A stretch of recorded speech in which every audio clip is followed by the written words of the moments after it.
Hey, hello everyone. This is my living space and I think the wall is looking empty. So যেভাবে সেই কাজ 30 to 40 cm তিনটা frame নিয়ে চলে আসলাম এবং খাতা পেন্সিল রং তুলি নিয়ে বসে পড়লাম। ফ্রেমের সাইজ মতো মেজার করে নিয়েছি। এরপর আমার পছন্দ মতো আমি তিনটা ফ্রি হ্যান্ড ফ্যাশন ইলাস্ট্রেশন করে নিলাম। এরপর এখানে কিছু লিফ ড্র করে নিচ্ছি এবং এই তিনটা কাজই আমি বহু স্টাইলে করব।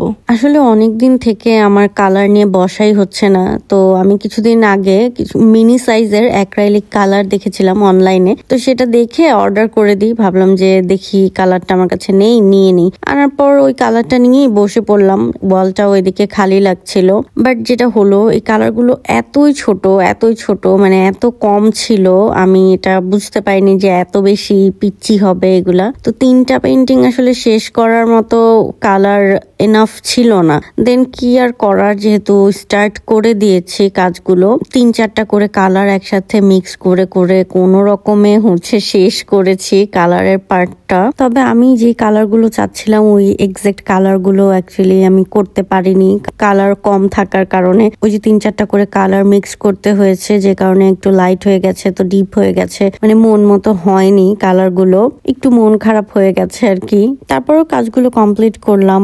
ভাবছিলাম একটু কালার এগুলো শেষ করে ফেলি, আবার নতুন করে যখন অর্ডার করব, বেশি করে অর্ডার করব, দেন আবার নতুন কোনো পেন্টিং করব, তখন দেখা যাবে আমাদের ওয়ালের লুকটাও চেঞ্জ হয়ে যাবে। তো এখানে আমি 3টা কালার ইউজ করেছি, গ্রিন, অরেঞ্জ অ্যান্ড ব্রাউনটা। এন্ড আমি অলওয়েজ ট্রাই করি কালার করার আগে একটু করে হলেও পেন্সিল আর্ট করে নিতে, এতে করে কালার করার পরে যে আমার আর ওই কনফিউশনটা হয় না যে কিভাবে কি করব, বা কোথাও যদি একটু চেঞ্জেস করতে চাই সেক্ষেত্রে কালারের উপর ওই চেঞ্জটা করা পসিবল হয় না। দ্যাটস ওয়াই আমি ফার্স্টে পেন্সিল আর্ট করে নেওয়াটাকে বেশি প্রেফার করি। এই তো কালারগুলো কোনো রকমে শেষ করলাম।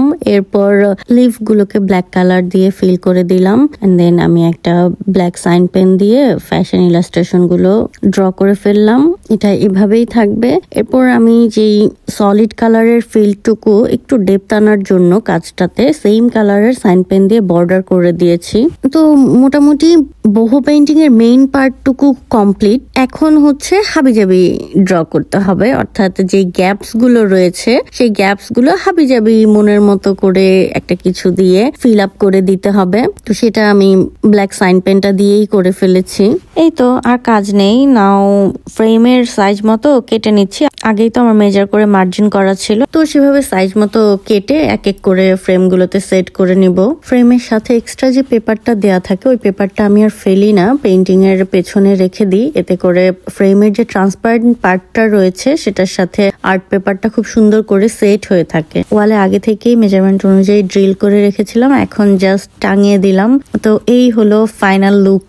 কালারের যে কমতিটা ছিল ওয়ালে টাঙানোর পর সেটা অতটা ভিজিবল ছিল না। সব মিলিয়ে মোটামুটি ফাইনাল লুকটা ভালোই লাগছিল।